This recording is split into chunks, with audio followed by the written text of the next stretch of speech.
Bonjour Devox. Bonjour, bonjour. C'est sympa les génériques. Hier, je ne l'ai pas vu, j'étais caché pendant un quart d'heure. Ah voilà, les limitations de l'IA. Du coup, bonjour et bienvenue à tous et à toutes à ce vendredi de l'11e Devox. Et puis, comme d'habitude, on va passer des petits messages avant de démarrer les keynotes. On va commencer le programme de la journée. Donc, on a des conférences une grosse partie de la journée. On finit à 17h45, la dernière session avec les cascodeurs. On a le Café Philox qui sera dans l'Overflow côté Neuilly à 13h. On a les labs toute la matinée aussi et les sessions courtes pendant la pause déjeuner. Et puis, par rapport au vote des applications, n'hésitez pas à donner du feedback dans les applications. Et puis, comme j'ai déjà dit hier, on dit à chaque fois de suivre bien les codes of conduct, donner de la critique constructive. Et si vous n'avez pas une critique constructive à faire et vous êtes énervé, vous laissez votre téléphone. Vous ne le faites pas. Et aussi, parce que ça compte aussi les réseaux sociaux, même si Twitter peut-être aujourd'hui est moins... Je ne sais plus où on est par rapport à ça. Les réseaux sociaux, ça compte aussi. Et si vous voyez, du coup, si ça arrive quelque chose à n'importe qui, adressez-vous au pôle rouge pour surmonter n'importe quel problème ou n'importe quelle question à ce propos. Tout à fait. Et les speakers, vous pourrez retrouver vos notes et vos votes sur le site web de l'application CFP avec un petit délai, petit souci technique. Donc, désolé pour la gêne occasionnée. Puis, il y a une petite annonce à faire pour rappeler, parce qu'on aime bien annoncer ce qui va se passer l'année prochaine, non? Alors, Devox France 2024, on l'a annoncé hier. Ça sera le 17, 18 et 19 avril. Et l'année prochaine, nous aurons donc 1300 participantes et participants en plus, avec un nouvel étage au premier étage. Donc venez nombreux.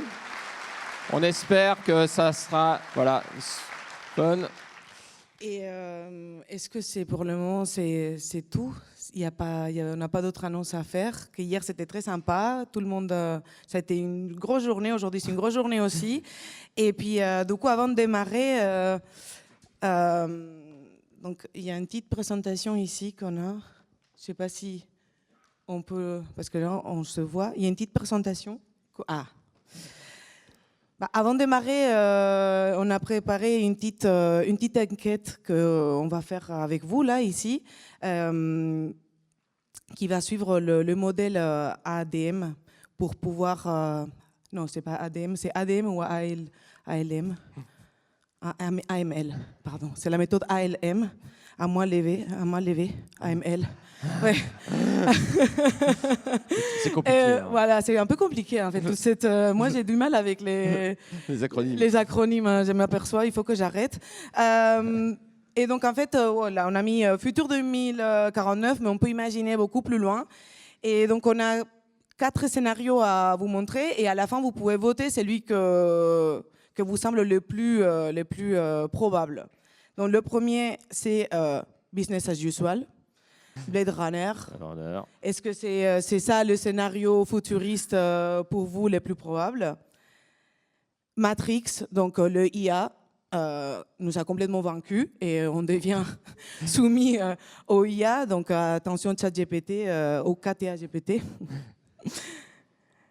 Mad Max, là, c'est vraiment, on est dans l'opposé de business as usual ou le IA c'est vraiment les Fury Road ou Idiocratie. Donc, on est vraiment, on est tellement passé dans la déconnexion petit à petit de plus réfléchir que, donc, là, on va voter. Donc, qui est plus pour Blade Runner? Ok. Une petite partie, toute petite, 10%. Ouais. Mad Max. Oh là, il y a plus de monde. Ah ouais, il y a plus de déjà monde. sur des 30%, ouais, facile. Oui. Matrix. Ah, quand même, assez proche de Mad Max. Ouais. Et Idiocratie. Là là là là là là. Ouais. Bon. Je vais appliquer les stats, mon stat Bon. ADM, et c'est idiocratie donc, qui gagne. Ce qui nous laisse penser que est-ce qu'on a du coup espoir, est-ce qu'on est optimiste vis-à-vis le futur? Je ne crois pas, en fait. Est-ce que l'esprit critique, on peut le développer ou pas? Est-ce que c'est une question d'esprit critique ou pas? Ouais. Donc pour tout ça, on a Thomas Durand qui va venir nous faire la première keynote.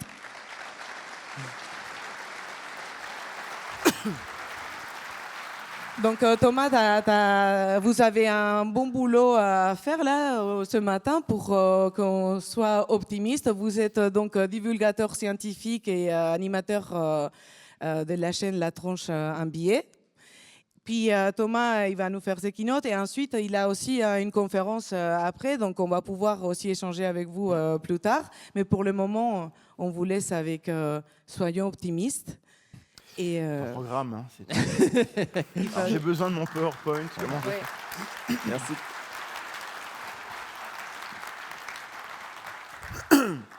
Bonjour, abonnez-vous.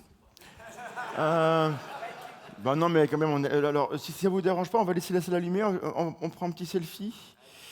Je suis youtubeur. Alors, soyez beaux. Un petit sourire. Voilà. Encore une. Voilà, du coup je peux rentrer, c'est bon. Bien, alors soyons optimistes. Alors, idiocratie ou pas, soyons optimistes. Je démarre. Voilà, donc je ne suis pas venu vous parler de ça. Être optimiste, c'est pas la positive attitude. Hein, donc je vais prendre 5 minutes pour ça. La positive attitude, c'est très corporate. On vous dit, voilà, il faut. C'est très à la mode. Hein, vous tapez ça sur Internet, vous en avez partout. C'est plein de petites phrases creuses qui ont l'air intelligentes. Voilà. Et en fait, la pensée positive, la positive attitude a des côtés pervers, puisque en gros, ce qu'on vous dit, c'est sois positif, parce que sinon c'est chiant. Ne te plains pas. Prends sur toi. Ce qui ne te dit pas te rend plus fort. On pourrait en parler. Les ressources sont en toi, donc ne cherche pas que les autres résolvent tes problèmes, et puis souris quoi, et puis surtout ferme ta gueule. La positive attitude, en fait, c'est ferme ta gueule. Parce que tu me déranges, je préférais que tu sois malheureux en silence. Et donc, c'est très très très populaire chez les patrons. Si on a... Alors,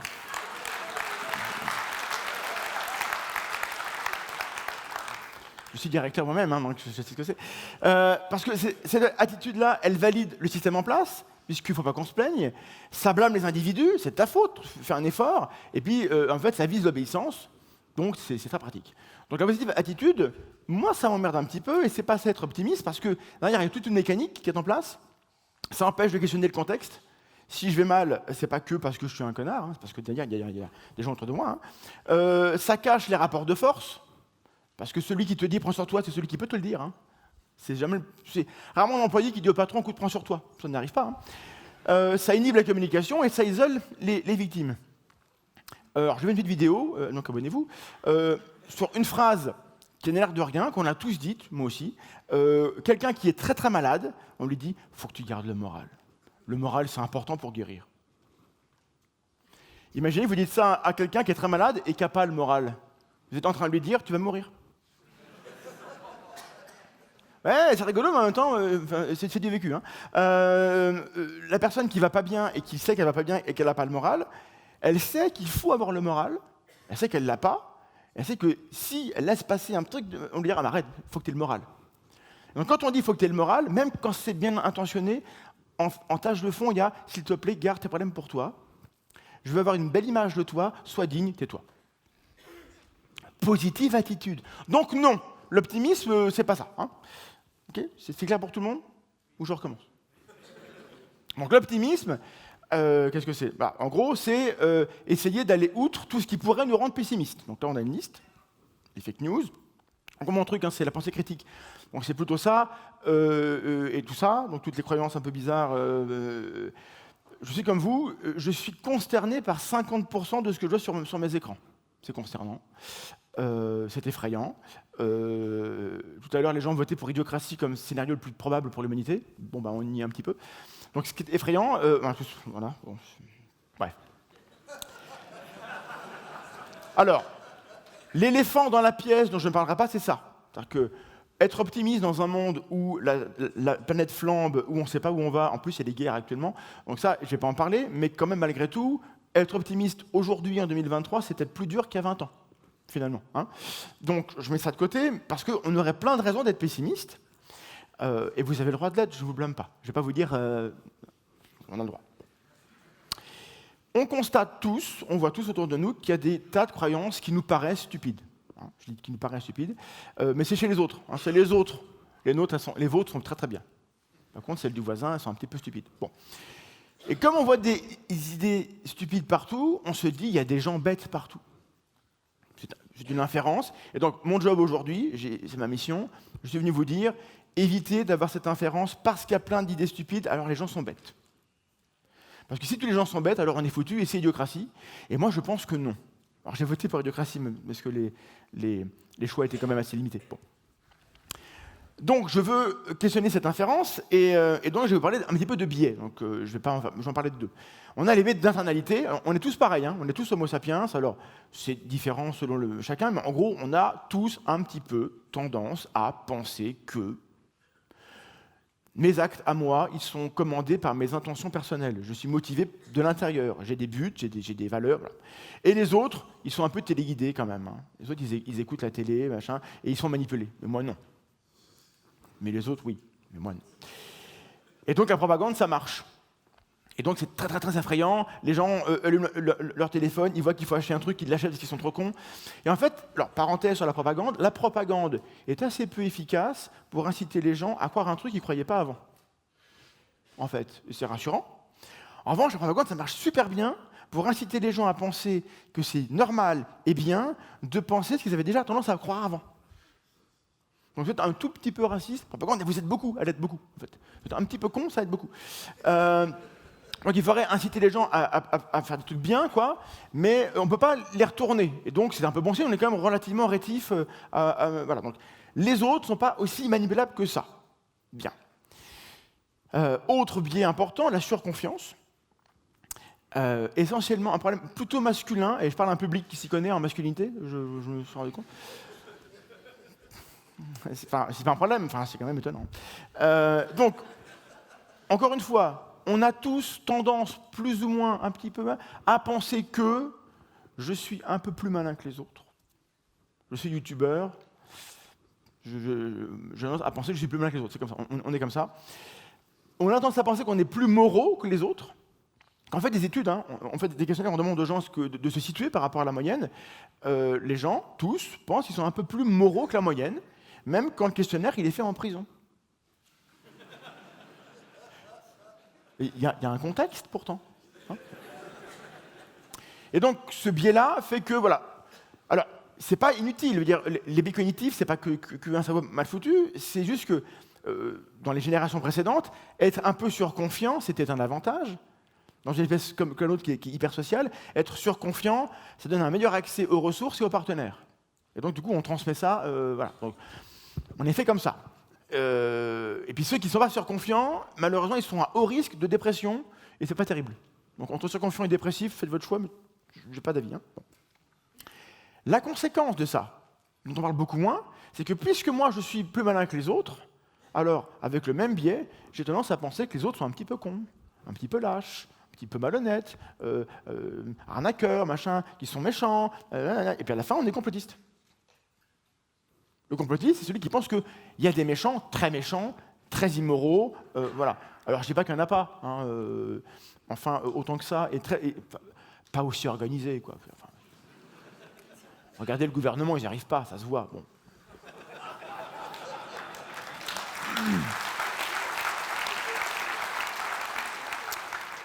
Donc on s'attend un petit peu à ce que l'humain fasse le pire possible. Et donc quand il se passe des choses bien, on est presque étonné. Voyez là. Et puis il y a des catastrophes, on dit bah ouais. Bon. Donc cette surconfiance, elle nous incite à apporter des jugements un petit peu hâtifs. Et juger de manière hâtivement, ça s'appelle être humain. Hein. C'est pas un problème, c'est comme ça. Mais du coup, mon but, c'est de vous inciter à freiner. Voilà. La pensée critique, c'est pas une pensée qui va vite, c'est l'inverse. On est lent, en frais, on se demande est-ce que j'ai raison, alors que les autres, et puis comme il y a un mur en face, c'est lent. Bon, donc l'esprit critique, c'est très dur à définir. J'ai un bouquin très long qui sort bientôt. Il faudra l'acheter, évidemment. Définition tentée, c'est ensemble des capacités qui permettent d'évaluer la qualité épistémique des informations disponibles en vue d'une prise de décision et de calibrer correctement sa confiance dans ces informations selon les résultats des évaluations. La pensée critique, c'est une pensée rationnelle, raisonnable, réflexive, qui sert à décider ce que je dois croire et ce que je dois faire. Voilà. Et ça, en fait, ça implique de la confiance. J'ai mis le mot confiance en haut à gauche, parce que l'esprit critique, ça revient à se demander à qui je fais confiance, en fait. C'est clair? Parce que vous êtes tous au courant du mantra qu'on nous répète, qu'on croit souvent, qui consiste à dire « pense par toi-même ». Penser par soi-même, c'est-à-dire qu'il ne faut pas se laisser influencer, il faut être centré sur ses objectifs, voilà, il ne faut pas se plaindre, il ne faut pas chercher des problèmes ailleurs, tout est en... Ah, merde, mais du coup, c'est la pensée positive. Celui qui a dit « pense par toi-même », en général, il le tient de quelqu'un d'autre. Donc le premier qui l'a dit, il était génial, mais le deuxième, déjà, il était influencé. Donc on ne pense pas par soi-même tout seul dans un coin là, parce que sinon ça veut dire qu'il faudrait que tous mes problèmes, j'ai la solution. Or vous savez bien que quand on a un problème, je sais pas, de carburateur, il ne faut pas vous demander à vous, qui êtes informaticien, hein, vous allez ailleurs. Bon, ben moi c'est pareil. Donc il faut qu'on puisse identifier quelle personne est compétente pour avoir la solution à mon problème. C'est ça, avoir l'esprit critique. Et en fait, se penser par toi-même, il y a un écho, il est totalement débunké par un biais qu'on a tous, qui est le biais d'endogroupe. On a tous tendance à penser que le groupe des gens qui nous ressemblent et qu'on aime bien, on est plus malin, on a plus raison, et en fait, ils sont plus bêtes, ils ont plus tort, même quand en fait on dit la même chose.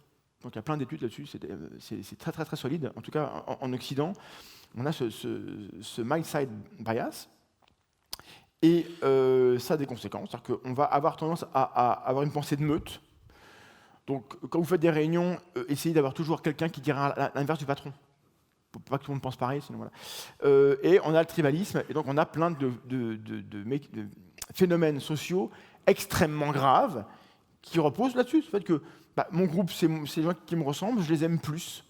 Ce qui n'est pas idiot à la base, parce que je peux avoir confiance en eux. Bon.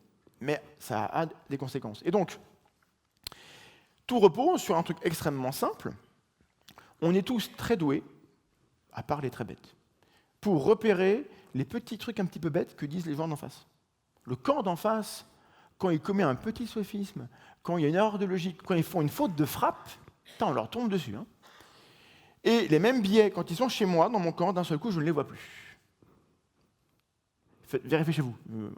Et donc, ce qui se passe, c'est que ce biais-là, il n'est pas dû au fait qu'on est trop bête, au fait que ces compétences qu'on a assez fortes pour détecter les problèmes ailleurs, on n'allume pas pour regarder chez nous. On n'est pas motivé à regarder si nous-mêmes on pense mal. Or, la pensée critique, c'est d'abord penser pourquoi je pense ce que je pense. Quoi. Donc, ce n'est pas un défaut de compétences individuelles. Les biais cognitifs, ce n'est pas le fait que les gens sont bêtes. C'est le fait qu'il y a des contextes dans lesquels on n'allume pas notre intelligence. Et donc, j'en reviens au problème de départ, il y a des croyances qui sont stupides partout, qui nous paraissent stupides partout. On a tous vécu ça en famille le dimanche ou ailleurs. Et donc, voilà, je suis rapide, hein, j'ai déjà presque ma conclusion. Ces croyances-là, elles ne sont pas dues au fait que les gens sont bêtes, elles sont dues au fait qu'il y a des champs de force culturaux, sociaux qui nous empêchent d'allumer nos organes de détection du bullshit, là où en fait on en a plus besoin. C'est-à-dire que dans ma vie, c'est pas très utile que je sois hyper critique sur la religion du mec d'à côté, puisque c'est pas ça qui dirige ma vie. En revanche, sur ma religion à moi, sur mes idées, sur mes concepts, ce serait utile que j'allume tout ça. Et je n'ai pas envie de le faire. Donc on va peut-être être contre ça, finalement. Bon. Et donc, ce constat-là, moi, il me rend un petit peu optimiste, je trouve ça rassurant.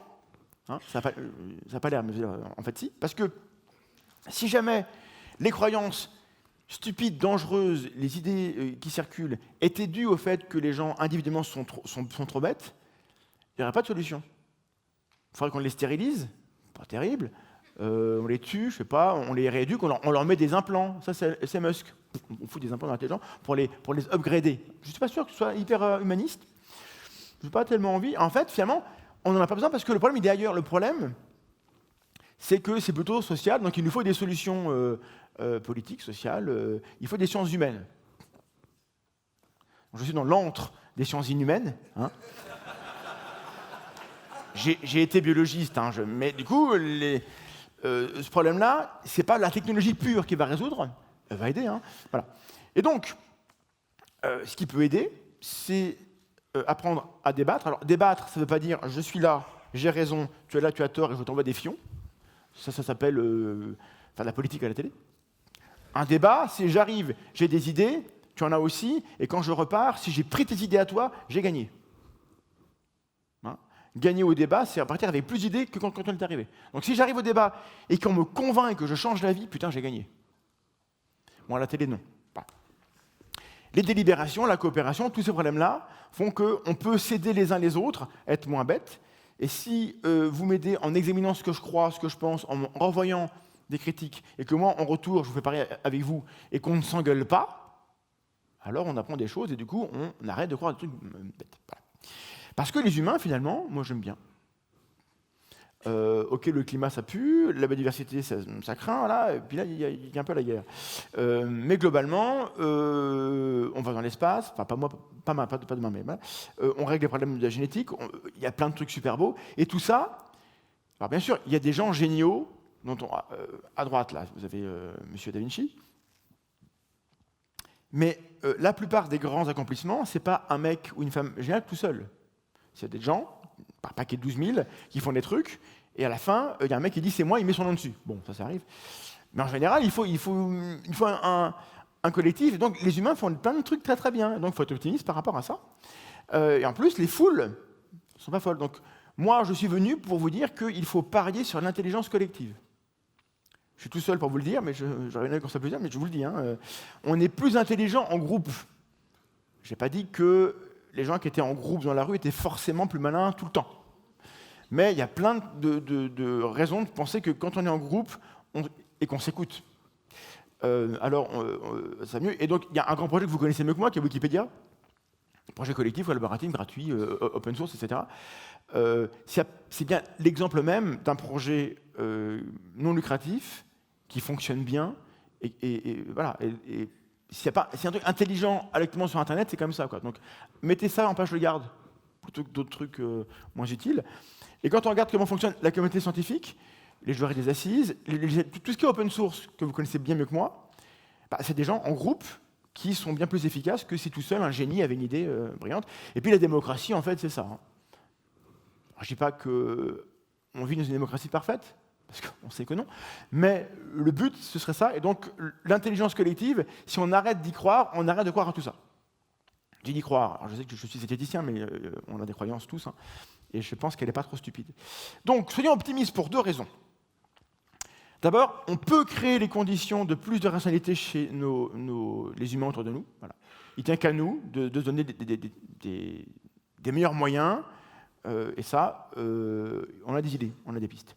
Et deux, si on perd l'optimisme, si on se dit c'est foutu, collapsons tous, c'est l'effondrement, comment on va motiver les générations qui viennent, et qui seront encore là, dans 70 ans, hein, à trouver des solutions. On va avoir besoin de solutions sociotechniques, politiques, scientifiques. On a besoin que des gens se disent « oui, c'est pas foutu, on peut trouver des solutions ». Donc il faut des sciences, il faut tout ça. Et si on est optimiste aujourd'hui, si tout ce qu'on a à proposer aux gens, c'est Mad Max, Matrix, j'ai oublié l'autre, Blade Runner à la rigueur, voilà, des modèles où l'avenir est quand même pas folichon, les gens iront planter des navets.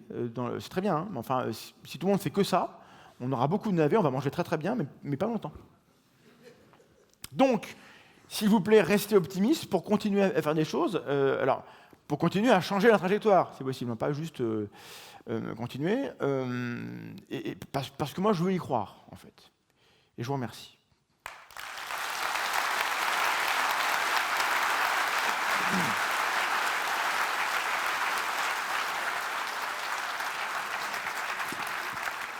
Merci Thomas. Ça vous a plu?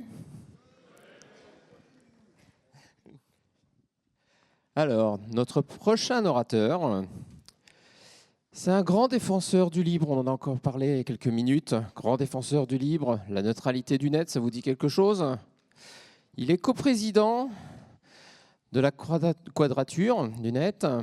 Il est aussi consultant. Quadrature du net, pour ceux qui connaissent peut-être pas, c'est une association française qui milite pour la neutralité du net, pour la libre circulation de l'information et la défense de la vie privée. Et donc, on va faire monter Benjamin Bayard.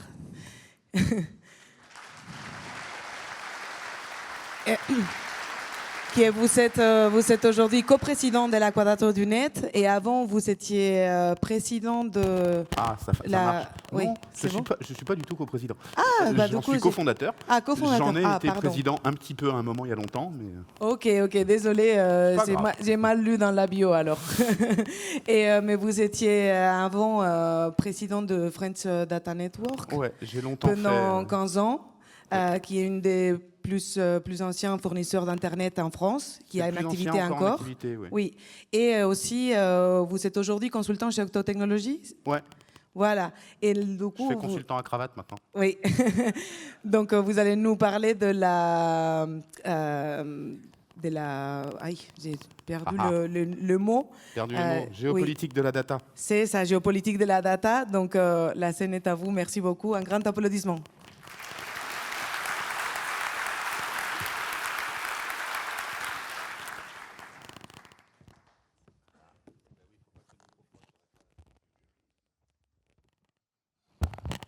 C'est bon, ça frotte pas sur la barbe, tout va bien.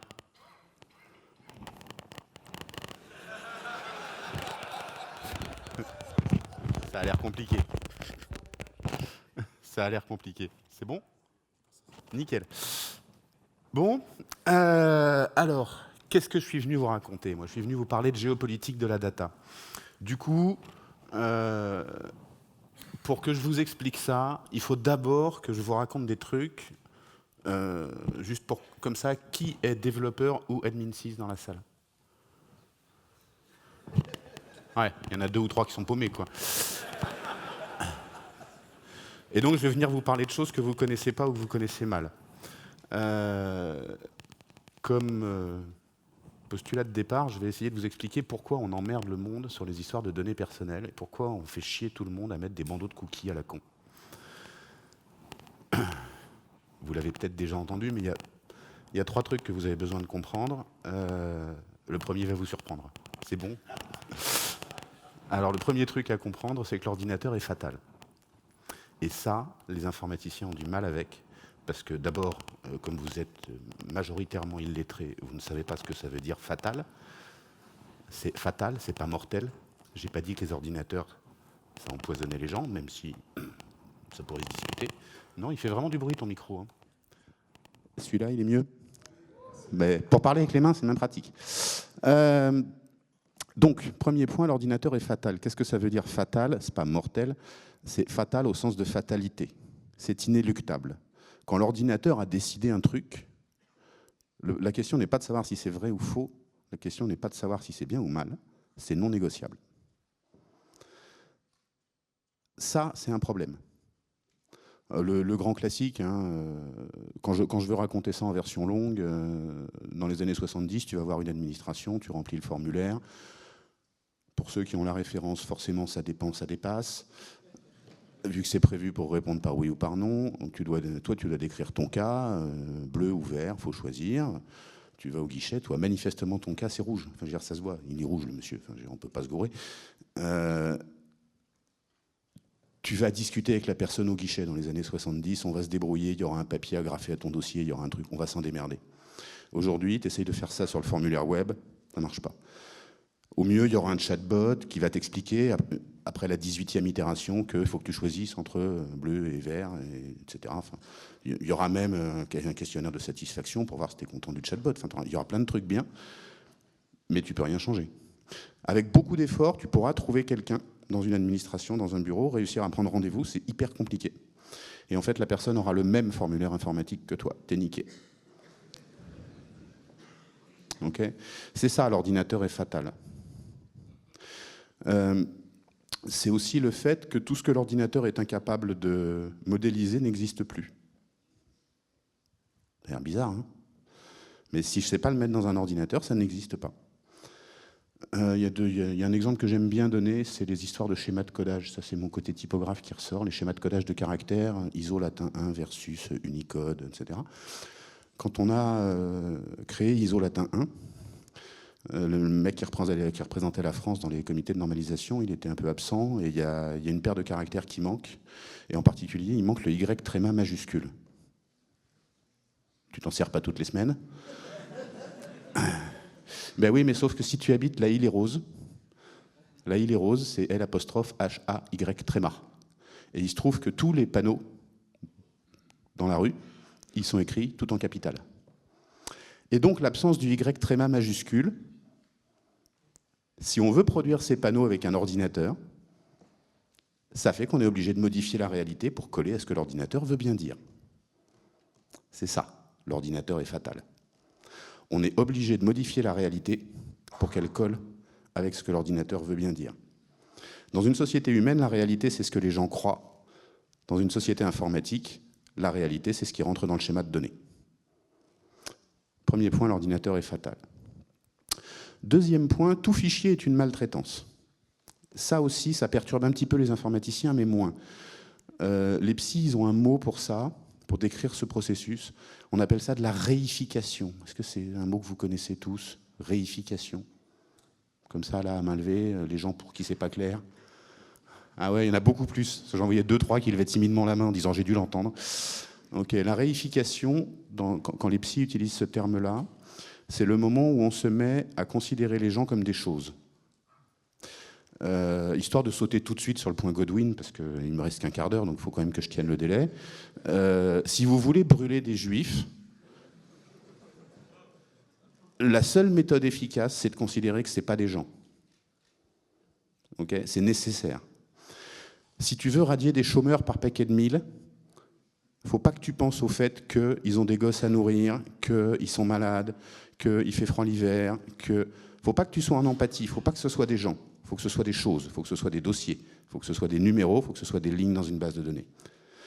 Or, quand on fait un fichier avec des gens, pas forcément un fichier informatique d'ailleurs, hein, le fichier des Juifs en 40, c'était un fichier en carton dans des boîtes en bois. Quand on met les gens en fiches, alors on s'apprête à traiter des dossiers, à traiter des fiches, et plus à discuter avec des gens. Et donc ce procédé-là, mettre les gens en fiches, c'est le début d'une maltraitance potentielle. Pas à chaque fois, il y a plein de cas où on fait des fiches pour des trucs bien, et puis c'est nickel. Hein. Mon cardiologue, il a des dossiers sur moi, il est plutôt bienveillant, hein. Enfin, c'est ce qu'il croit. Mais voilà, ça il faut l'avoir en tête, tout fichier est une maltraitance potentielle. Troisième élément, les données sont la personne. Alors ça aussi, vous y êtes déjà... Vous en êtes plus proche que la moyenne de la population. Les données sont la personne. Vous n'êtes rien d'autre qu'une masse de données sur vous-même. On pourrait se dire, ben non, la personne, c'est le paquet d'atomes là, à peu près cohérent, qui forment un organisme, etc. C'est pas vrai, les atomes changent tout le temps. Je suis sûr que monsieur, là, il n'est pas du tout fait avec les mêmes atomes que l'année dernière. Entre ce qu'il a mangé, ce qu'il a pissé, il s'est passé des trucs, il y en a qui se renouvellent. Ça change tout le temps, cette affaire. Alors qu'il est le même monsieur. Il a le même prénom, par exemple. Il peut changer tous ses atomes, il garde le même prénom. C'est fort. Il n'a pas un poil de barbe d'origine. Et pourtant, il est toujours la même personne. Il a gardé le même prénom, il a gardé le même visage, il a regardé la même forme, il a gardé... le même rythme cardiaque, les mêmes problèmes médicaux, le même dossier médical, le même dossier chez son employeur, tout pareil. En fait, vous n'êtes que la somme des données sur vous. Les données, c'est vous. Et donc, qu'est-ce qu'on fait quand on fait de l'informatique? On s'apprête à maltraiter, sans recours, des personnes. C'est un problème. Et c'est pour ça qu'on emmerde la Terre entière avec les histoires de données personnelles, avec cette idée un peu folle. Puisqu'on s'apprête à maltraiter sans recours des personnes, il faut être prudent. Il faut vérifier qu'on le fait pour les bonnes raisons, qu'on le fait de manière pas trop dégueulasse et de manière pas trop injuste. Bien. Et donc ça, c'est le fondement de tout ce qui fait le droit européen sur la protection des données personnelles, pas que le RGPD, 2-3 autres bricoles. Et ce qui est intéressant quand on veut inscrire ça dans de la géopolitique, parce que oui, c'est quand même ça, le titre de mon petit speech, c'est géopolitique de la data. Donc on en est loin là. C'est quoi de la géopolitique? La géopolitique, c'est du rapport de pouvoir. Alors le rapport de pouvoir, on le comprend bien quand deux pays se foutent sur la gueule à coups de bombe. C'est la partie la plus facile à lire. C'est le moment où c'est pas de la géopolitique. C'est de la guerre, ça. La géopolitique, c'est un rapport de puissance. C'est à quel moment quelqu'un peut m'imposer sa volonté ou je peux imposer ma volonté à quelqu'un d'autre. Il y a un morceau que j'aime bien pour décrire ça, qui est, je ne sais pas si vous avez suivi le Brexit, vous en avez entendu parler, vous voyez ce que c'est? Les Anglais qui ont fait une bêtise. Dans le cadre du Brexit, on a un accord sur la pêche, les Anglais ne le respectent pas, du coup ils empêchent les pêcheurs français de pêcher là où ils devraient pêcher. Ça monte un peu dans les régimes, c'était il y a quoi, un an et demi cette affaire, je crois. Ça monte un peu en tension, jusqu'à ce que les Anglais envoient des navires de guerre avec les pêcheurs britanniques pour faire dégager les pêcheurs français. On part un peu dans n'importe quoi. Et puis, le gouvernement français a sonné la fin de la récré en disant vous arrêtez les conneries, sinon on coupe l'électricité sur l'île de, je sais plus, Jersey, je crois. Parce qu'en fait, l'île en question, qui est britannique, elle est alimentée essentiellement en électricité par un câble qui la relie à la France. Et où la façon qu'a eu le gouvernement français de siffler la fin de la partie, de dire vous arrêtez vos bêtises, c'était pas d'envoyer un navire de guerre plus gros et de lâcher une bombe, c'était juste de dire vous arrêtez ou on coupe le courant. C'est ça, de la géopolitique. C'est ça un rapport de pouvoir. C'est à quel moment je peux utiliser ce qui existe et ce qui est présent de manière normale pour créer un rapport de pouvoir et pour faire en sorte d'imposer ma volonté ou de faire respecter l'accord qu'on a signé. Parce qu'on peut dire les Français ont abusé de leur pouvoir ou ils ont fait respecter un accord signé. C'est pareil. Et en fait, les données personnelles sont en train de devenir un sujet de géopolitique. Ce qu'on est en train de faire en Europe, si vous avez suivi, il y a des arrêts de la Cour de justice de l'Union européenne, Schrems II, à qui ça parle? Vous n'êtes pas assez nombreux.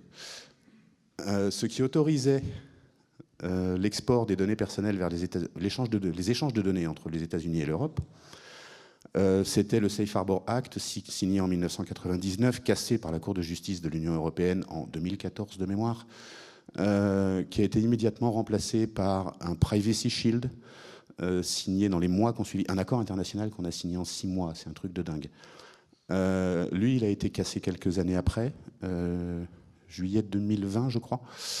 Donc pareil, c'est un accord international qui a vécu très très peu. Pour une décision de Cour suprême européenne, 5 ans, on est dans des délais délirants.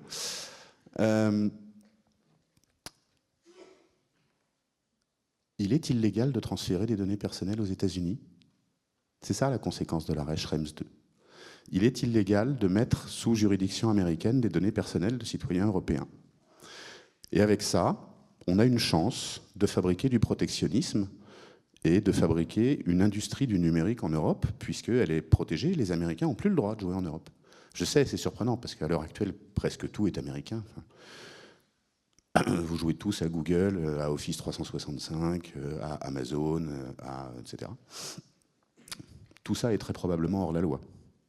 En tout cas, il est très probablement hors la loi d'y transférer des données personnelles. Or, tous vos systèmes d'information contiennent des données personnelles. Et donc ça, c'est de la géopolitique. Utiliser le fait qu'en Europe, la protection des données personnelles relève du droit de la personne. C'est-à-dire que si je fais des choses pas bien à vos données personnelles, je suis en train de vous agresser, vous, et vous n'avez pas besoin de démontrer un dommage pour porter plainte. Le simple fait que j'ai maltraité vos données personnelles De même que si je colle une baigne à madame, il n'y a pas besoin de démontrer qu'elle est blessée pour que ce soit un délit. Il n'y a pas besoin de démontrer que ça lui a fait perdre de l'argent. Parce que c'est une agression de la personne. C'est pareil pour les données personnelles. En droit américain, c'est très différent. Et cette différence permet de justifier que les données ne sont pas assez protégées aux États-Unis et donc d'essayer de créer un rapport de pouvoir pour évincer les fournisseurs américains. Il y a deux éléments dont je vais encore vous parler qui sont vraiment dans la même ligne.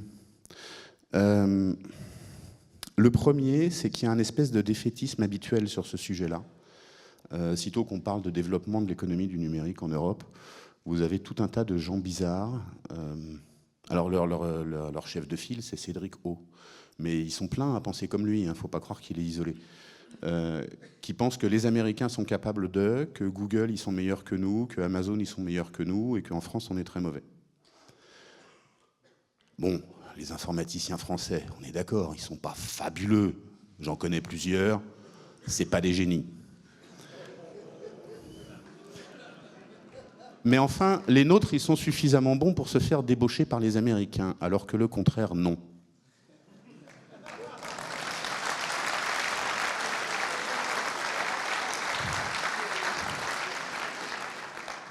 Et donc cette légende qui est de croire que nous, on est des pieds nickelés, on n'est pas doués, on ne sait pas se servir des ordinateurs, c'est pas vrai. Une partie colossale de ce qui a du sens en informatique, ça vient de France. On est en train de nous faire chier là avec le... Mais si, le jouet qui fait des textes approximatifs, là... Ouais, l'IA. L'IA, ça sort d'où, ça? Les premiers travaux sur l'IA, Yann Lequin, le perceptron. Premier réseau de neurones, ça vous rappelle rien. Il faisait sa thèse à l'Essier, c'est l'école dont je suis sorti. C'est pour ça que je sais que c'est lui. C'est qui, Yann Lequin, maintenant? C'est le patron de l'IA chez Facebook. Voilà. Donc non, croire que les Français sont mauvais, c'est pas vrai. C'est pas vrai. C'est une grosse, grosse bêtise. On n'est pas mauvais. En revanche, on a des dirigeants qui croient qu'on est mauvais parce qu'eux, ils sont nuls.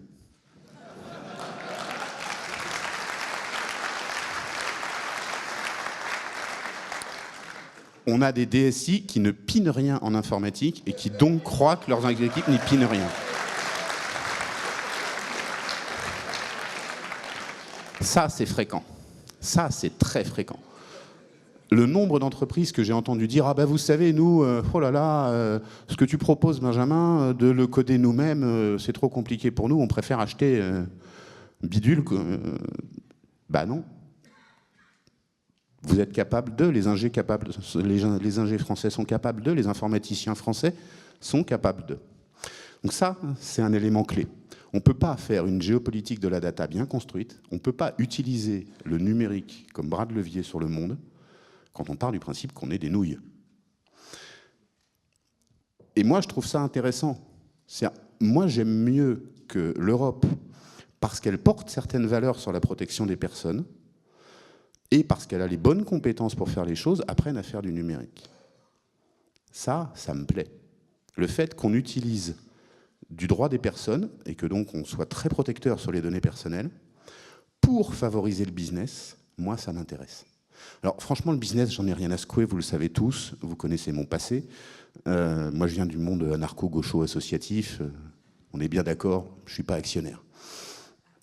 En revanche, si c'est la protection des données personnelles qui est le rempart protégeant le business en Europe, alors le monde du business pourrait se mettre à protéger les données personnelles des gens. Et ça m'arrange, parce qu'ils ont plus de pouvoir que moi.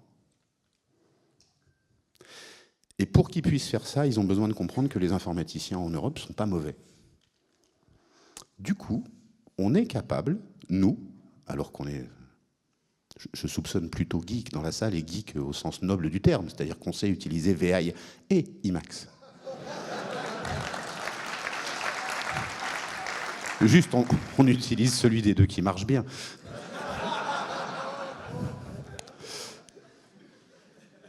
Et donc que nous, on soit capable d'être un élément clé dans une politique de géostratégique, moi, ça fait un petit moment que ce truc me fait marrer. Et voilà, c'est ça que je fais comme consultant. Vous voyez, le sujet sur lequel je bosse le plus, c'est privacy et cloud souverain, essayer d'expliquer le sujet, les normes, les régulations, les machins. Je fais ça. Je fais de la géopolitique de la data parce que je sais utiliser Emacs et VI.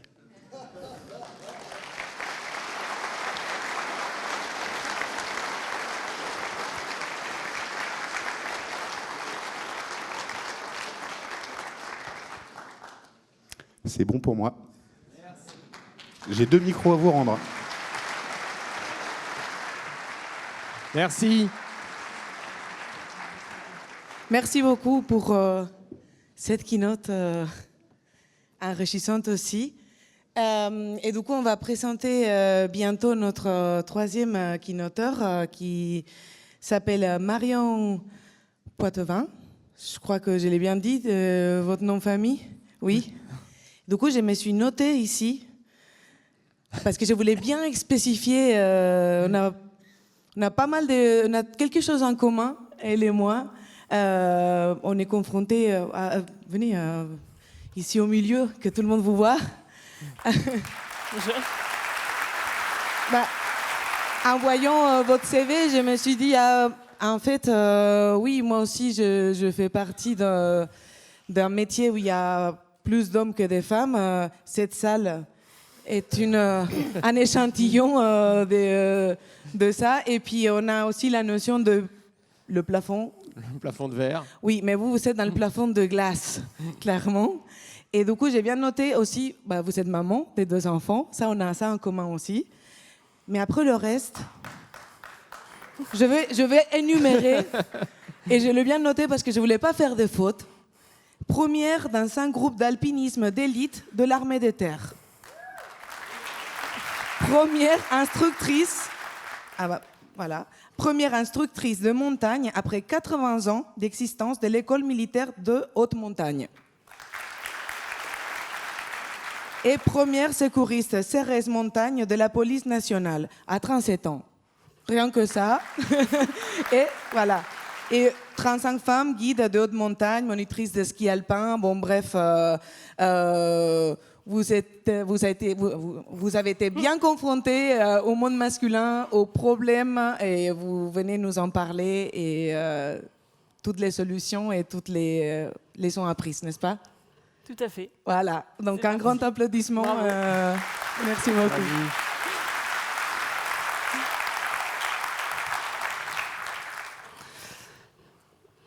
Eh bien oui, comme elle l'a dit, j'aime bien les uniformes et les acronymes aussi, parce que du coup j'étais au GMHM, à l'EMHM et je suis maintenant au CRS. Voilà. Nous aussi, on aime bien les acronymes. Briser le plafond de glace, comme elle l'a bien dit, il y a le plafond de verre dans le monde de l'entreprise et dans le monde de l'alpinisme, on a donc appelé ça le plafond de glace. Donc d'abord, groupe militaire de haute montagne, instructeur à l'école militaire de haute montagne, aujourd'hui CRS Montagne. Quand j'étais ado, moi j'ai tout de suite accroché à l'escalade que j'ai découvert au collège, l'escalade sportive, puis j'ai grandi en Haute-Savoie, j'avais envie d'aller au sommet qui était au-dessus de chez moi et d'aller faire le sommet où il y avait des neiges éternelles et pas très loin il y avait Chamonix, il suffisait de prendre le train et voilà, tout de suite j'ai su que je voulais être dehors et le plus possible. Et puis comme on passe plus de temps à travailler qu'à s'amuser, je me suis dit, je vais essayer de trouver un travail où je m'amuse. Voilà. Et il se trouve que j'étais loin d'imaginer que je pourrais trouver ce genre de boulot dans l'armée de terre et dans la police nationale. C'est pas vraiment des administrations, on se dit waouh, ça va être fun, je vais pouvoir être en montagne. Et en plus, c'est des expressions qui font très peur parce que très patriarcales, très strictes. Et effectivement, c'était compliqué d'imaginer ce parcours professionnel parce que j'ai fait que des jobs où il n'y avait pas de femmes avant. Donc vraiment, il y avait tout à créer. Et pour faire ça, je me suis attelée à relever tous les défis qui se présentaient à moi. Le premier, c'était de rejoindre l'équipe nationale féminine d'alpinisme. Avant, il y avait une équipe nationale de haut niveau mixte. En 20 ans, il y a eu 80 alpinistes, 2 femmes. Bon, ils se sont dit, ça marche pas super, notre projet mixité, on va essayer autre chose. Donc, ils ont créé une équipe non mixte dans un objectif de haut niveau. Avant, il y avait de la pratique de l'alpinisme, mais c'était plus pour emmener les femmes entre nanas, parce que c'était plus sympa, passer un bon moment entre nous, et puis qu'elles restent en bonne santé pour faire des beaux bébés. Bon, là, on est plus dans une politique de la fédération d'après-guerre, mais bon, on est quand même passé par là dans l'histoire du sport pour les femmes en France. Là, on était vraiment dans une optique de performance en alpinisme. Et c'est assez flippant de postuler pour une équipe nationale, mais bon, tu te dis là, c'est quand même fait pour les femmes. Si moi j'y vais pas, qui c'est qui va y aller? Voilà. Et finalement, effectivement, on était encore très peu nombreux. C'était le tout début, on était très peu connus. J'ai été membre de cette équipe. C'était pas vraiment une volonté de pratiquer entre femmes, et en fait, pour plein de raisons qu'on va en revenir un petit peu après, c'était hyper important et c'était plus facile. C'est pas que mes compagnons de cordée étaient méchants ou critiques ou quoi que ce soit. Ils étaient sympas, ils étaient contents d'aller en montagne avec moi, mais c'était pas pareil. Voilà, on va en reparler. Et donc ça m'a permis d'être repéré par le groupe militaire de haute montagne. À ce moment-là, le commandant, qui s'appelait Thomas Faucheur, il s'est dit on existe depuis 81, il y a eu environ 80 alpinistes qui sont passés au GMHM et il n'y a jamais eu de femmes. Ce serait peut-être temps qu'on essaye et qu'on s'adapte un petit peu à l'évolution de la société. Donc il a proposé à toutes les femmes de l'équipe féminine de postuler, et c'est quand même flippant de postuler pour l'armée. C'est un milieu qui fait quand même un petit peu peur de l'extérieur, de postuler pour un haut niveau en alpinisme avec les meilleurs alpinistes français. Et puis en plus, d'être la seule femme dans ce groupe-là. Donc ça faisait quand même 3 bonnes raisons pour se dire « Ouh là là, j'ai pas le niveau, j'ai peur, je vais faire autre chose ». Et en même temps, à ce moment-là, j'étais très copine avec une femme qui s'appelait Karine Ruby, championne de snowboard, et aussi très forte alpiniste, mais qui était avec moi, là, sur la photo, dans les NAF. Et qui m'a dit, grande championne de snowboard, qui m'a dit « Écoute Marion, toi, tu as envie de faire l'alpinisme, là, ils veulent recruter des femmes, qu'est-ce que tu perds à tenter ?»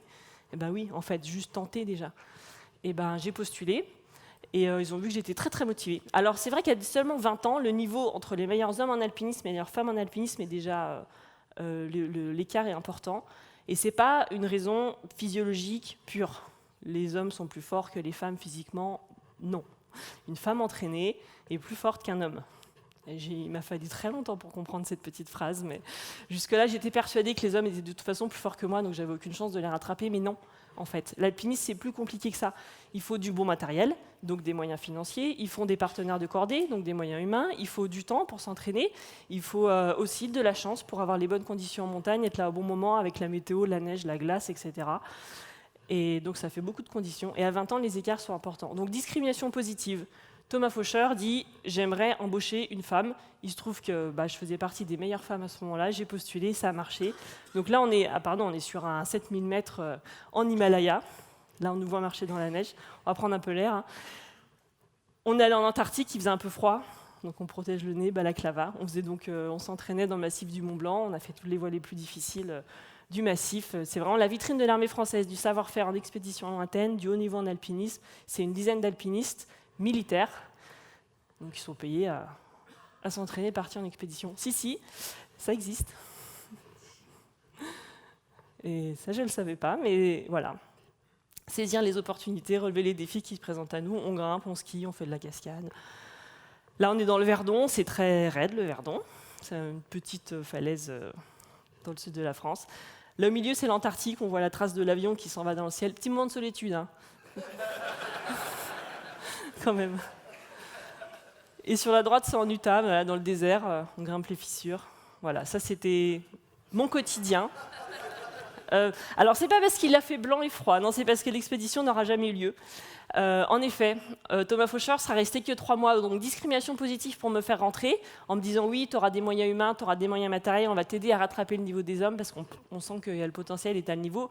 Malheureusement, il a dû quitter le GMHM 3 mois après son arrivée, et derrière, du coup, il n'y a pas eu de moyens, finalement, qui ont été mis en place pour m'aider dans ce groupe-là. Et je n'ai jamais réussi vraiment à me faire ma place. Je vais rester 3 ans et demi. En général, les alpinistes restent une dizaine d'années. Et le Groenland, typiquement, à ce moment-là, c'est à mon tour d'emmener le groupement Commando Montagne pour aller partager mon expérience des milieux polaires. À ce moment-là, je suis caporal-chef. Et le commandant, donc le nouveau commandant, me dit « Ah ouais, mais bon, tu comprends, tu vas te retrouver qu'avec des hommes. On ne sait jamais ce qui peut se passer. » Non, je ne vois pas. Et c'est vrai que je me suis rendu compte que ça faisait 2 ans qu'il me tenait des propos à caractère sexuel, mais moi je me suis pas dit que c'était si grave, et puis les gens autour de moi me disaient « Ah ça va Marion, t'es payée à grimper, c'est quand même cool, regarde, t'as une vie de rêve. » Oui, mais quand même, il met quand même longtemps à se changer quand on va faire un footing et à rester en slip dans les vestiaires, enfin c'est bizarre. Oui, tu sais, les femmes elles viennent à l'armée, c'est pour se faire sauter, enfin si t'as un peu des envies, c'est normal, puis t'es la seule femme, il y a plein d'hommes, ça doit être génial, non? C'est génial, non? parce qu'apparemment il y a beaucoup d'hommes et très peu de femmes. Mais non, en fait, c'est pas forcément génial et ça me donne pas l'embarras du choix, parce qu'en fait, les hommes, les alpinistes avec qui je travaille, ils viennent pas là pour ça. En fait, ils viennent pour faire de l'alpinisme, et je pense que les commandos du Groenland, ils allaient pas au Groenland pour pécho, en fait. Tu vas pas au Groenland pour pécho. Donc...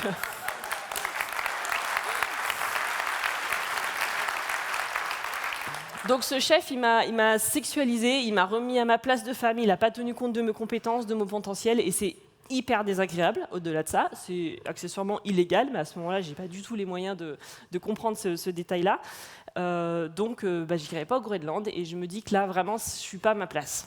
Donc malheureusement, ce job de rêve, au bout de 3 ans et demi, c'est fini, et je me rends compte que faire les plus belles expéditions du monde, c'est super, mais l'important, c'est avec qui tu les fais. C'est avec qui tu partages ta vie au quotidien pour mener à bien tes projets, c'est aussi ta famille. Bon, l'alpinisme de haut niveau, vous imaginez bien que c'est un petit peu dangereux de temps en temps. C'est normal que ta famille te soutienne, pas forcément. Moi, j'ai eu beaucoup de chance, ils ont toujours été là. Mais prendre un peu de distance pour mener à bien ses projets, par exemple, avec sa famille. Donc bon, pour me changer les idées, je suis partie en vacances avec les copines, sur l'île de Baffin, dans le Canada, dans le cercle arctique. Et là, on marche sur la banquise pendant 25 jours en autonomie avec nos poulkas. Dans 2 mois, ce sera la débâcle, ce sera les eaux libres. Il fait moins 30, température ressentie, avec un petit biselet de temps en temps, moins 50. Des vraies vacances, quoi. Voilà. Donc là, c'est les Inuits, ils nous ont posé sur la banquise, et ils sont allés faire un petit tour après pêcher du saumon. Donc nous, notre job, c'était ça, notre objectif, c'était d'aller skier ces grands couloirs. Voilà, dans les fjords, il y a des grands couloirs qui rayent les faces, là c'est magnifique.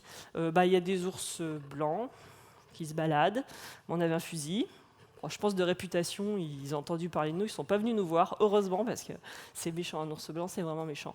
Donc là, de fait, j'étais chef d'expédition avec les copines, parce que j'étais la plus expérimentée, quelque chose qui ne serait jamais arrivé dans une expédition mixte. Je suis aussi partie faire des big walls, donc des grands murs aux États-Unis. Donc ça, c'est le mur du Yosemite, dans le parc du Yosemite en Californie, aux États-Unis. Donc l'amie, elle est assise sur le portaledge. Donc porta, c'est portable, et ledge, une vire. Donc une petite verre portable qu'on va monter dans la paroi. Elle est paraplégique suite à un accident de montagne, elle s'est pris un bloc dans le dos. Donc elle grimpe qu'avec ses bras. Voilà, elle se tracte sur la corde. Ça c'est le mur, le big wall. Ça fait 600 mètres. On a dormi 4 nuits dedans, sur les portaledges, et une nuit au sommet. Il y a du gaz, on appelle ça, en langage technique. Et il fallait que ce soit très raide, parce que sinon, Vanessa, quand elle faisait ses tractions, elle se frotte les genoux contre le mur. Voilà, au moins, elle est dans le vide, et elle ne touche pas la paroi. Donc là, c'est l'équipe. Teamwork makes the dream work, parce qu'en français, c'est pas très joli à traduire. Et là, Fabien Dugy, moi, Liv Sansos, Vanessa François, ça, c'est... Voilà. Il y a des moments... On a l'impression que ça devait se faire. Le parc, à ce moment-là, il était fermé, c'était le shutdown. Il n'y avait plus de sous dans le gouvernement, les fonctionnaires n'étaient plus payés, il n'y avait personne dans le parc. Donc pour aller grimper, on se garait au bord de la route, hop, on mettait Vanessa sur le dos, on courait se cacher dans la forêt pour pas que les rangers ils nous voient, et ensuite on pouvait grimper. Mais au moins on était peinards. C'est incroyable, voilà. Des aventures incroyables où tout se bidouille bien quand tu es avec les bonnes personnes. Donc j'ai quitté le groupe militaire de haute montagne, mais partir en vacances avec les copains et les copines, c'est sympa, mais ça ne fait pas manger. Donc j'ai demandé à rejoindre l'école militaire de haute montagne, c'est le bâtiment juste à côté à Chamonix, pour être instructeur montagne. Je vais arriver en 2012, ils n'ont jamais vu de femme avec des crampons à ce poste-là, sur la 30aine d'instructeurs depuis 1930. Ça leur a fait bizarre.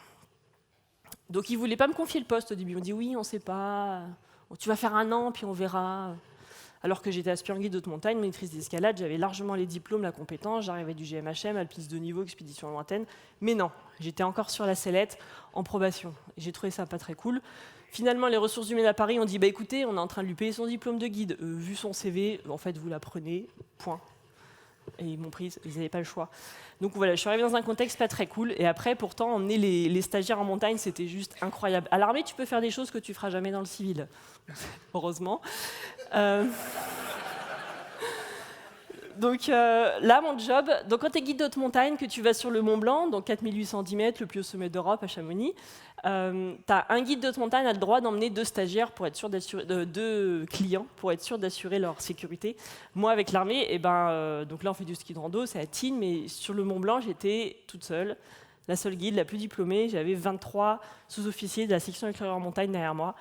Alors il faut se mettre dans le contexte. Moi, je suis devant, habillée en noir, et derrière, il y a 23 petits bonhommes en kaki. Et ils sont stagiaires, ils sont très formatés, donc quand tu leur donnes une consigne, ils ont pour consigne de faire passer la consigne. Donc quand je leur ai dit, on arrive sur les grands plateaux, encordement, 15 mètres. 15 mètres les gars, la caporal-chef elle a dit 15 mètres. Et ça va résonner 23 fois dans la montagne. Je vous laisse imaginer la tête des guides de la compagnie des guides de Chamonix. Je n'ai pas compris ce qui se passait. Bon, bref, c'était fabuleux, j'ai vécu 3 ans incroyables, mais quand j'ai demandé à passer sous-officier, on m'a dit oui, mais bon, je ne sais pas si tu as le potentiel. Alors j'avais largement les diplômes, enfin bref. Au bout d'un moment, tu te dis bon, ça suffit. En plus, être la seule au milieu de 30 bonhommes, ils étaient super, encore une fois, j'ai passé des super moments, mais c'est pas pareil. Voilà, ils sont entre eux, ils font des blagues entre eux, ils se marrent bien entre eux, et toi, tu es un petit peu, un peu à côté, tu es un peu toute seule dans ta chambre d'hôtel quand tu es en déplacement, et puis t'es pas forcément, voilà, les blagues, c'est pas forcément non plus ton, voilà. Je me sentais un peu seule. Donc j'ai vu qu'à la police nationale, ils cherchaient des guides haute montagne, je me suis dit, bah tiens, moi j'aime bien les embrouilles, il n'y a jamais eu de femmes, allez, j'y vais. Voilà. Et donc chez les CRS, plus connus comme Compagnie républicaine de sécurité, qui font du MO, il y a aussi 200 agents qui font partie des CRS, qui font du secours à la personne au milieu périlleux. Voilà. Et ils n'avaient jamais vu de femmes depuis 1947. Donc c'est ça, on va chercher les personnes avec des gros sacs, en hélicoptère quand il fait beau. Là, il fait beau. Ils ont trouvé bon goût de me jeter dans la crevasse pour voir s'ils arrivaient à me ressortir avec la civière. Bon, c'est un exercice. Et là, forte médiatisation, parce que mes supérieurs se sont dit, on a du mal à recruter dans cette spécialité, parce que les policiers ne sont pas forcément des montagnards, et les montagnards n'ont pas forcément envie d'être policiers. Et ils se sont dit, mais nous, on est super contents que les femmes, elles viennent, en fait, parce qu'on est persuadés, il y a hiérarchie qui dit ça, on est persuadés qu'il y a du beau potentiel chez les femmes, et si on ouvre notre recrutement à la deuxième moitié de la population, ça laisse quand même pas mal de nouvelles possibilités. Et oui, encore fallait-il savoir que c'était possible, et que c'était aussi possible pour une femme. Donc, forte médiatisation, ça c'était un reportage sur France 2. Et grâce à la police aussi, j'ai pu être détachée à l'École nationale de ski d'alpinisme, la grande école, on aime bien les acronymes, hein, à la grande école pour les moniteurs de ski, guides de haute montagne. On ne fait pas que jeter des stagiaires dans les crevasses. Elle est belle, hein, celle-là. On leur apprend aussi à... Voilà. On leur fait aussi des examens, là ils ont un sort sur le dos, on les note. On leur apprend aussi à emmener des gens en montagne. Voilà. Donc ça, c'était une sacrée opportunité. Là encore, discrimination positive. Vraiment, le responsable du département alpinisme me dit, écoute, tu as 30 ans, 32 ans, je sais que tu es jeune guide, c'est un peu jeune pour faire ce poste-là, mais vous, après, les femmes, vous partez, vous faites des bébés. Je dis, ah ben non, les bébés, c'est pas mon truc. T'inquiète pas. Bon, quand même, il m'a dit, je veux te prendre cette année-là, parce qu'après, ça va être trop tard. Mais là, difficile, parce que du coup, les autres professeurs ne comprenaient pas, en fait. Ça n'a pas été très bien expliqué, ça n'avait pas été très bien amené, et je me suis retrouvée professeur l'ENSA au milieu d'autres profs qui ne comprenaient pas pourquoi j'étais là, et c'était pas très agréable comme ambiance, donc j'ai pas fait ça très longtemps, et finalement, j'ai quand même voulu agrandir la team. Ah oui, elle a des skis.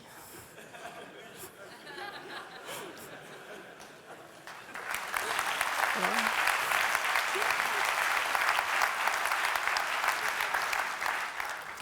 Évidemment,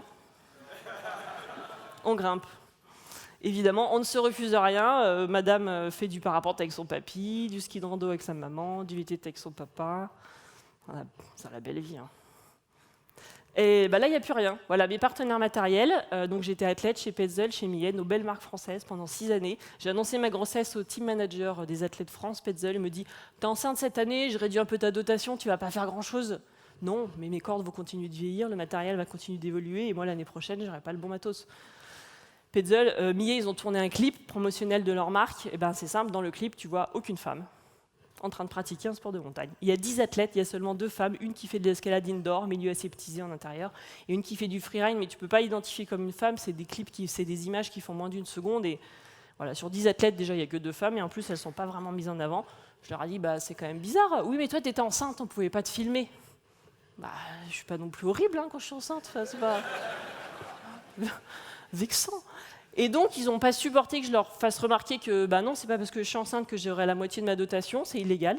Et puis, c'est pas parce que je suis enceinte que je vais pas être dans un clip et qu'il ne devrait pas y avoir de femmes à l'image. Et donc, ils ont mis fin à mes contrats.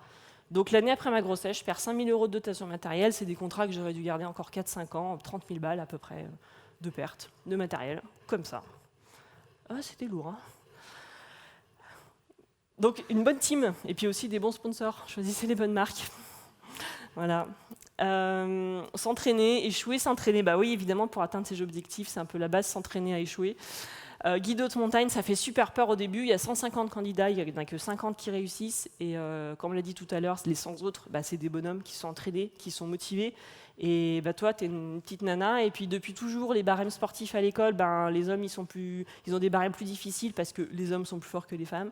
Et pourtant, à l'école, bah, il y a des gars, ils n'aiment pas le sport, ils ne sont pas entraînés, et ils ne sont pas faits pour ça, et ils font une tête de moins que toi, ils n'ont pas passé la puberté. Et pourtant, en 4e, ils ont un barème plus difficile en course à pied, parce qu'on part du principe que tous les hommes sont meilleurs que toutes les femmes. Et toi, quand tu arrives dans les domaines, le diplôme professionnalisant dans le sport, il faut que tu fasses la même chose que les gars. Pas tous les diplômes sportifs, mais guide de haute montagne, oui. Et ça, c'est pas très juste. Du coup, j'ai mis un peu de temps, mais finalement, on y est arrivé. Donc le métier, c'est ça. Là, c'est un client heureux, j'espère. On est en train de faire la Vallée Blanche, un itinéraire de Chamonix, là, 15 km de glacier. On part de 3800 mètres, on arrive à 1000 mètres, c'est pas mal. Des clients heureux, voilà, on part du refuge de l'Aigle, un peu perché, pour aller voir le doigt de Dieu. Et puis on n'est pas beaucoup de femmes, donc c'est vrai que quand on croise les copines, ben, c'est chouette. Monitrice de ski alpin, parce que je me suis dit que guide, c'est ennuyeux, hein. On va rajouter. Voilà, comment faire un peu sa voix dans ces milieux-là. Défis, team, échec, discrimination positive, on en a parlé, le harcèlement sexuel, c'est des choses qui sont, je pense, font partie du parcours, de toute façon. Et j'ai décidé de créer un club qui s'appelle Lead the Climb. Donc on fait des sorties en non-mixité, c'est du politiquement correct pour dire entre meufs, hein. Voilà. Et entre copines, c'est plus simple, parce que là, tous ces clichés sexistes de oui, les femmes, elles sont moins fortes que les hommes, elles savent pas lire une carte, elles ont toujours envie de faire pipi, elles ont toujours froid, elles ont peur. Et nous, quand on est entre nous, ces clichés, de toute façon, on les a toutes. On n'a pas besoin de prouver quoi que ce soit à qui que ce soit, on n'a pas besoin d'essayer de s'en défaire. Et même quand tu es avec un partenaire de cordée hyper bienveillant, c'est tellement ancré en nous, tous ces clichés sexistes, c'est tellement fort que ça prend vraiment un effort important pour aller au-dessus de là. Voilà. Et là, grave autrement, oui, parce que quand tu as fait les bébés, tu t'es rendu compte que c'est compliqué la vie, en fait, de faire un bébé. C'est vraiment du boulot, c'est vraiment difficile, c'est vraiment fragile. Et puis cet été, il a fait très très très chaud l'été dernier, et c'était vraiment particulier. Depuis toujours, moi, l'environnement montagne, je m'en sers comme en fait, c'est un peu mon gymnase jusque-là. Bien sûr, c'est la nature, bien sûr, je voyais les glaciers qui fondaient, mais j'étais pas aussi sensible à ce phénomène-là. J'étais intéressée par ma voix, par ma performance, combien de temps je mettrais pour aller sur tel sommet, aller prendre l'avion pour aller en Himalaya, aller en Antarctique. Et voilà, j'étais vraiment dans une démarche très sportive. Et là, je me suis dit, waouh, il a fait chaud. Et en fait, il y a des ascensions. Avant, on ne pouvait plus les faire pendant quelques temps, puis ça revenait parce qu'il faisait de nouveau froid l'hiver. Mais là, on ne les fera plus jamais. Elles ont disparu. C'est la solastalgie, cette nostalgie alors que cette espèce de mal du pays, alors que tu es dans ton pays, mais c'est ton pays qui disparaît. Et pour revenir sur le positivisme, c'est pas de l'éco-anxiété, c'est pas aussi grave, mais c'est bizarre, quoi. En fait, nos montagnes, elles disparaissent. Elles seront plus jamais comme avant. Donc il y a ce collectif là qui est en train de se bagarrer pour que ce petit téléski ne se transforme pas en énorme téléphérique, encore une fois, et toujours plus d'installations dans nos montagnes. Et puis surtout, une piste, ça veut dire ça. Une piste sur un glacier, ça veut dire que tout l'été, tu as une dameuse qui pousse la glace pour faire la piste, pour que 2 mois dans l'hiver, il y ait une piste. Voilà, on marche sur la tête. Relever tous les défis, continuer à... Voilà, c'est aussi ça, conférencière, parce que là, vous êtes quand même beaucoup. Ça, c'était la semaine dernière, devant une classe de lycéens, avec le petit Macéo, le petit dernier. Et puis autrice, c'était un sacré défi que de se mettre derrière un ordinateur, et oui, pour écrire un livre, quand on préfère être là-haut. Briser le plafond de glace aux éditions Paulsen. Elles ne savaient pas que c'était impossible, alors elles l'ont fait. Une citation évidemment en anglais de Mark Twain. L'anglais, c'est une chance, ils n'ont pas besoin au pluriel de choisir entre le masculin et le féminin. Nous, on est toujours confrontés dans notre langue de tous les jours, quand on croise quelqu'un, à devoir choisir entre ce masculin et ce féminin. Et malheureusement, on est encore beaucoup imprégné de tous ces clichés qui s'y rattachent à chaque genre. Et c'est dur de s'en défaire. Et en tant que femme, ça nous limite fortement dans nos carrières professionnelles, mais heureusement, il y a des nombreux alliés, heureusement, il y a plein de choses qui évoluent, qui vont dans ce bon sens, et j'ai pu avoir une carrière incroyable. Et j'ai décidé de traduire, du coup, j'ai pris cette liberté de traduire. Par elles ne savaient pas que c'était impossible, alors elles l'ont fait. Merci de m'avoir écouté.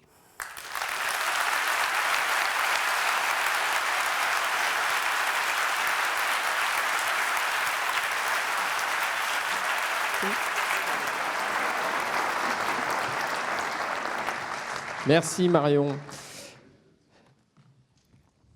donc oui, c'est la fin des keynotes. Et oui, déjà, pour aujourd'hui, pour cette année. Oh non, on n'est pas fatigué. On n'est pas. du Non, tout. ça c'était hier soir, la jam. On se retrouve en mini keynote Cascodeur ce soir. Ça sera dans la grande salle de la LNEI. Je ne vais pas dire le numéro, je vais me tromper, je suis fatigué.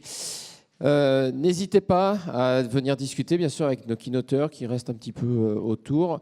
Et on se retrouve autour des stands et toute la journée, les conférences. Voilà. Rien d'autre, profitez de la journée. Bonne journée!